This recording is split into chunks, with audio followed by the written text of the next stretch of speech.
sorry for having to use a throwaway, but this situation is still within the statute of limitations and goes across state lines in the US of A. Names have been changed to protect the parties that need protection and to conform with the rules of Reddit. But here's the cast of characters. Jim is the owner of the property. Betty is his wife. Kirsten, that's me. I'm the daughter of Jim. Tilda, Betty's sister. Larry, Tilda's husband. Sunny, the daughter of Tilda and Larry. Larry Jr., Larry and Tilda's son. Mike, Larry and Tilda's second-born son. Now here's the backstory. Many years back in rural Appalachia and coal country lived a cluster of families on a holler. Jim and Betty owned a mobile home and had their daughter Kirsten with them. This mobile home was 2 bedrooms and 1 bathroom, sufficient enough for shelter. During the middle 1980s, a recession hit Appalachia hard, and Jim found work in another part of the country. In moving, he approached Larry and Tilda to look after the mobile home and collect rent for anyone that wanted to lease the mobile home. A rent amount was agreed upon, and it would be adjusted for inflation and the cost of living in the area. All rent money collected was to be deposited into a savings account, except for the money needed for necessary repairs, and of course, all receipts were to be kept. Jim and Betty trusted their siblings with this and moved, trusting that this money would be part of their retirement fund. I was privy to these conversations, but didn't pay that much attention to them at the time. Well, shortly after leaving Appalachia, a renter was found, and Jim and Betty were glad to know that something was coming about from the land in their home area. Then Mike moved into the mobile home, and Jim stipulated that the rental agreement didn't change, even with his nephew renting the mobile home. After Mike moved out, Sonny moved in and stayed for several years. Betty asked Tilda several times about the rent, knowing that Sonny was bad with his finances and pretty unreliable with rent in the past. But she was assured that between Section 8 and food stamps, that the rent was being paid on time and there were no issues coming about. A few repairs had been done, but the receipts were stored in a safe deposit box at the same bank where the savings account was. Fast forward a few more years, Sonny finally moves out, and there are a few more renters down the line. And then we learn that the taxes are not being paid. The mobile home will not pass for Section 8 any longer. As we, Jim, Betty, and myself, had been told repairs had been made over the years, we find this odd and inquire again with Tilda, who states that this was all just a misunderstanding. Once again, Betty trusts her sister and is relieved when we get the tax receipt in the mail. This, important for later. Well, another few years pass and Tilda passes away. Jim and Betty attend the funeral, and Betty makes a gesture to assist with some of the expenses. Larry agrees, and Betty requests access to the savings account that should have at least tens of thousands of dollars by this point, not including interest, only to find out that no savings account ever existed. Any and all of the paperwork she has ever seen has been fraudulent or forged. Remember that tax receipt? Forgery. Betty at this point refused to fight. She had just lost her sister and didn't have the heart for it. But still, Jim and I were livid. Sonny had always been abusive to me, and to find out that she had been living off my parents for free while receiving Section 8 for rent and getting food stamps sent me over the edge, on top of the missing retirement funds. Cue up the revenge. So, knowing everything was fraudulent from the beginning, Jim and I attempted legal means first to get revenge on this thief. We were met with walls of red tape, and with states separating us, it was an uphill battle with a slim chance of winning. Plus, attorney fees would drain any winnings, and then more. First, I put my piece into action against Sonny. I filed claims of fraud against Section 8 and SNAP benefits anonymously, given that there was absolutely no proof of rent being paid to the homeowner or the custodian of the property. Larry was even stupid enough not to write out a fraudulent receipt for when his daughter lived there. Next up, I filed against Larry for tax evasion and Social Security fraud since Sonny was claiming to be paying him rent via Section 8. This would have been income. Since he wasn't claiming this income on his tax forms, he was double dipping into the Social Security system and avoiding paying taxes. I did the same for the time that Mike was paying rent, although he didn't claim government benefits, he just paid the rent as he was supposed to. The next stage was to notify their local church about the shady dealings within the family. Their faith is big on lay ministers and credibility. I told anyone and everyone I could from the church directory about what had happened. I even showed the fake tax receipt. Now the last bit was the most nefarious. After ensuring that Larry was visiting Sonny and the house he owned was empty, a rental car was used. And while Betty drove, Jim used a .22 rifle to shoot holes in the roof, the AC compressor, the garage doors, and anything that was laying in the yard and not immediately noticeable. We wanted the burn to last, so no windows were shot out or anything evident from the start showed. Well, here we go with the aftermath. Sonny's now being investigated for multiple charges of fraud. Her side business has been closed due to the sweeping allegations that money will not be allocated as intended. Her applications for small business loans and COVID funds have been denied. Criminal charges are being whispered, but I don't think anything will come about from that portion. Larry has been found guilty of overpayment by the Social Security Administration and no longer receives benefits. He now lives with Sonny and no longer has his truck, camper, boat, or ATVs. Unfortunately, once again, criminal charges here are not pending. Larry Jr. has moved into the old home that was shot up. The roof had several places where hail or other debris punched through and made a leak. The siding had similar damage. Apparently, some of the bullets had pierced some of the old PVC and plastic plumbing. Larry Jr. has spent a fortune fixing the roof, the plumbing, and siding where a lot of the little holes were. I don't know if he's tried to fix the AC yet, but I personally will be delighted to find out that it malfunctions as severely as I hope. I think a lot of people haphazardly think that family is everything. Blood is thicker than water, all those things. And it's a tough realization when you learn that family is just as likely, if not more, to take advantage and steal from you than a stranger. It's crazy to me just how little it'll take for family to sell you out.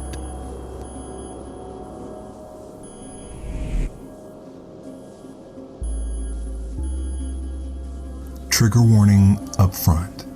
My post is going to talk about SA and rape.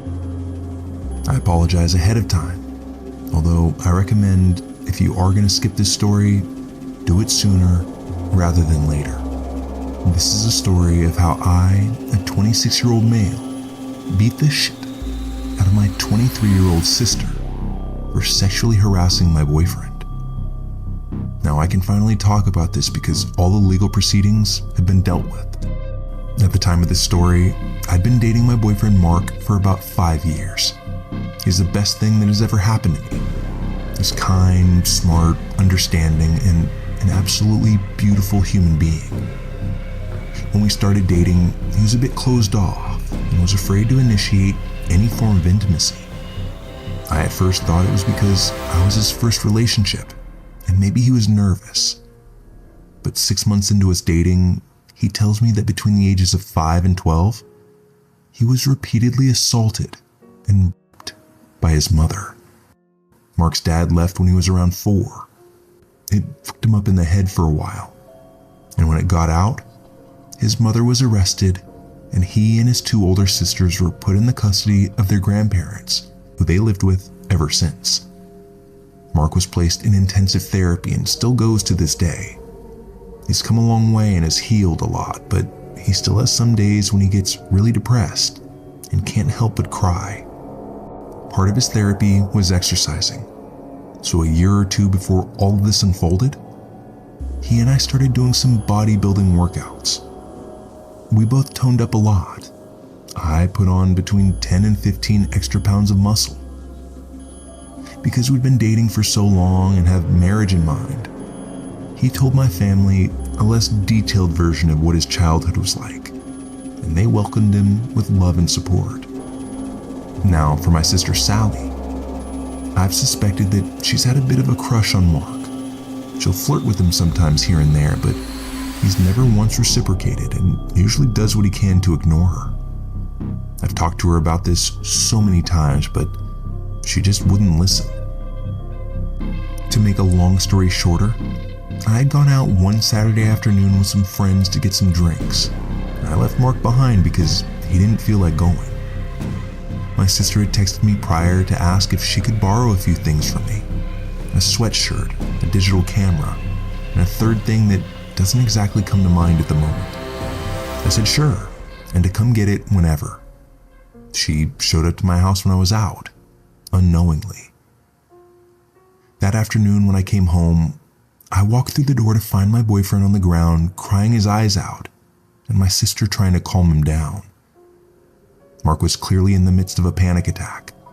It's never really safe to touch him when he has an episode because he may act out violently due to his negative headspace. Her hands were all over him, and he was trying to push her away. I also couldn't help but notice that her shirt was on the ground, and everything she was doing only in her bra. I pulled her away from the situation and asked what the fuck she was doing. She said that she was trying on the sweatshirt when he walked in on her. He freaked out and went straight into an episode. But Mark, through his tears, said that she had tried to touch him. I asked my sister if it was true, and she said no. But Mark didn't relent on his part of the story. We have cameras in the house, and I pointed that fact out to my sister. When I did, her face went white. And at that point, I don't know what came over me, but I saw red. I don't remember much because I was so angry, but from what I can piece together, I beat the shit out of her. I don't know if I was the one who called 911 or she did through her beat up state. I do remember eventually snapping out of it though, because Mark was still going through it on the floor. And when I heard him cry louder, I knew that I had to help him through it. But the rest, that's all a haze. I broke my sister's nose, gave her a black eye, and bruised her ribs. She was in the hospital for a few days after. I don't regret doing what I did. I'd do anything to protect my boyfriend, even if that means having to hurt someone else that I love. I want to give an update to this story because a lot of people have messaged me to ask about context from it. This all happened right before COVID hit, so the end of 2019, and everything was settled up in 2022. This incident happened in our kitchen. The front door leads down a hall directly to our open kitchen, and to the right is our living room that leads to the bedrooms. We have cameras in every room but the bathrooms and bedrooms because we have a Great Dane named Butler. He likes to get into everything, so we set up cameras to keep an eye on him while we're out. The cameras don't record sound. My sister didn't rape Mark, but she did try to coerce him into sexual activities. My sister didn't know that I was out when she first came over. I don't have the recording itself anymore. It was far too painful to keep, let alone watch. Also, my memory of the whole thing is hazy, but the tape showed Mark answering the door. Again, no sound, but Mark said that when he answered the door, she told him that she was there to get my camera and sweatshirt. He said okay and let her in. He was watching TV, so he went back to his show while she walked into our room. She called out to him for help, and the camera showed Mark getting up to help her. I don't remember how long they were in there, but the tape showed Mark rush out of the room while holding his hands out, as if trying to stop an attacker. My sister then emerged half naked while holding onto her shirt. Mark backed up into the kitchen, still holding his hands out, as she advanced towards him. Mark said that he was telling her to put her shirt back on and to leave, but she kept saying something along the lines of, "Hey, it's okay. I just need some help, that's all. And you're a nice guy, just help me out a little." I think by that point, he was spiraling into a panic attack, as you could visually see him start shaking. My sister took that opportunity to hug him. She said that she did it to try to calm him down, but the tape showed her kind of grinding up against him while she did. He pushed her away and fell to the ground, screaming and crying. She then got down by him and was trying to rub her hands through his hair, but her other hand was also moving towards his crotch. I remember from the tape seeing Mark flinch backwards and try to push her away, but she just kept moving closer and closer. A few minutes later is when I got home, and she caught these hands. Like I said, I can't remember who called the police, but the cops showed up and my sister limped to the door while I was trying to help Mark calm down. I kind of remember them asking questions and trying to help Mark calm down themselves. They thought he was going into shock, so they threw a blanket over him and the paramedics came. My sister was quickly evaluated and then taken to the hospital. Mark and I stayed behind because by that point, he had started to regain control again. I remember my parents showing up and asking what had happened. I told them everything. My mom stayed with Mark, while my dad and I drove to the hospital to see my sister. Mark and I pressed charges on my sister for emotional trauma and sexual battery, a Class A felony where I'm from. My sister tried to sue me, but that fell through. With the evidence that we had on her, she was sentenced to 60 days of incarceration with a bond of $5,000. No one paid. She also has to serve 200 hours of community service, and her name was added to a sex offender registry. She can appeal to the courts to have it removed after 10 years. She was also placed under a restraining order. And on top of all of that, my sister owes us $25,000 in restitution. I got a small slap on the wrist, and I have to do 50 hours of community service for my part in this, but nothing too bad. My sister was cut off by the entire family, and to this day she still is. After all of this, Mark has regressed tremendously, to the point that we couldn't even sleep in the same beds for months.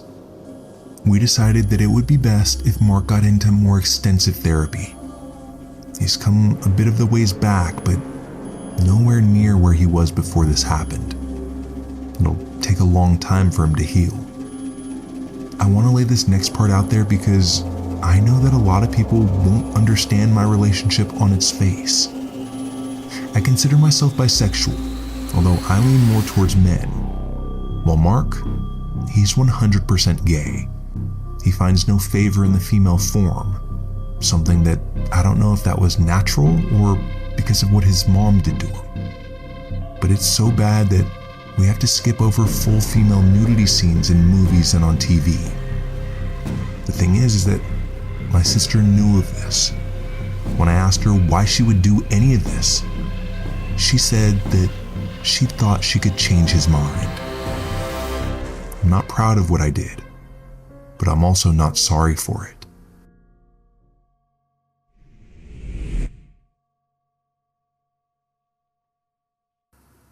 I'm of the belief that family is what we have. I don't always agree with everyone I'm related to. I don't always get everything that I want in a compromise, but at the end of the day, I'm going to go to bat for those that I see as my own. This is a story that embodies that pretty much to a T. My sister-in-law came out as a trans woman when she was 18. My wonderful in-laws kicked her out of the house, then and there. They told her to leave their house and threw her out in the dead of night with no money or even any of her important documents. Her father even took the car keys from her as well. She had to walk 8 miles to get to our place. She was crying, and of course we took her in. This is horrible behavior, and my husband and I would have just cut them off if this was all they did. But they doubled down. They refused to hand over any of the documents, and my brother-in-law had to go over and barge into their house to get them. They also cleaned out all the money that my sister-in-law held in a joint account. She had saved up nearly $10,000 working part-time through high school. They took the money and sold her car, which was in their name. They were clearly trying to ruin her life as much as they possibly could. My father-in-law is a small-time businessman, and his biggest account was supplying my employer. I had helped him get the contract, and it was pretty lucrative for him.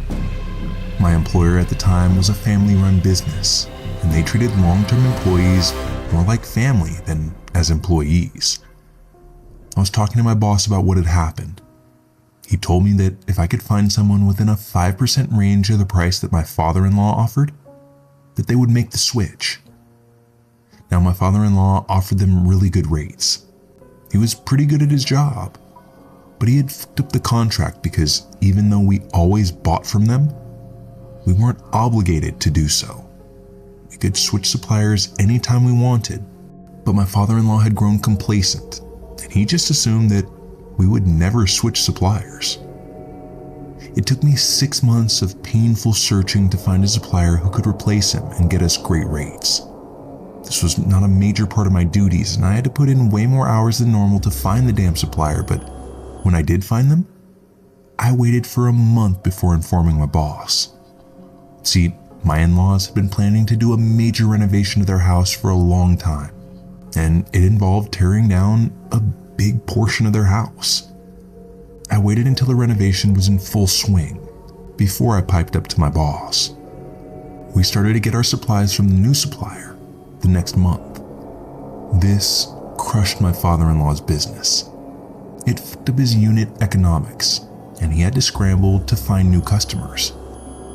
They ended up having to sell their house to save the business, and they didn't get a good rate for it because the house was half torn down when they had to sell it.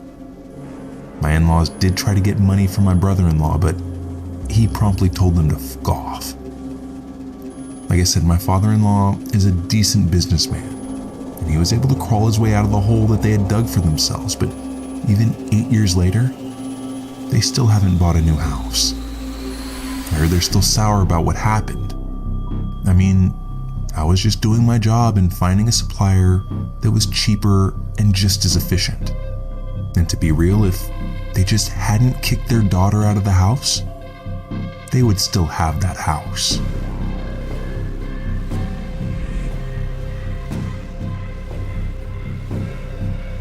I'll be honest from the gate.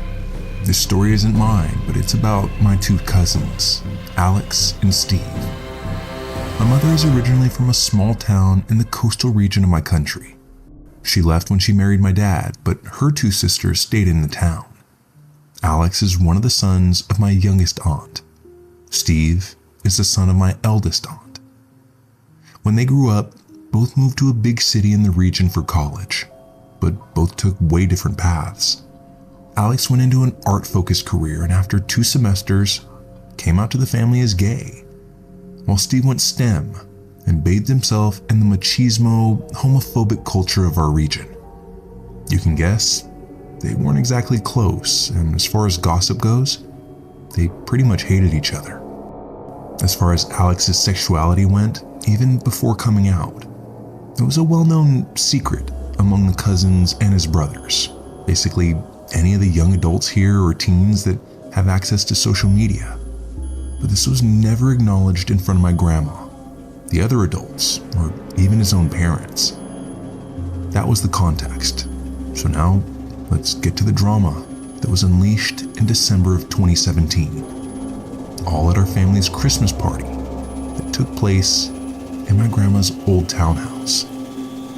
By midnight, Steve was drunk and for whatever reason looking for a fight. He felt that Alex would be the perfect prey.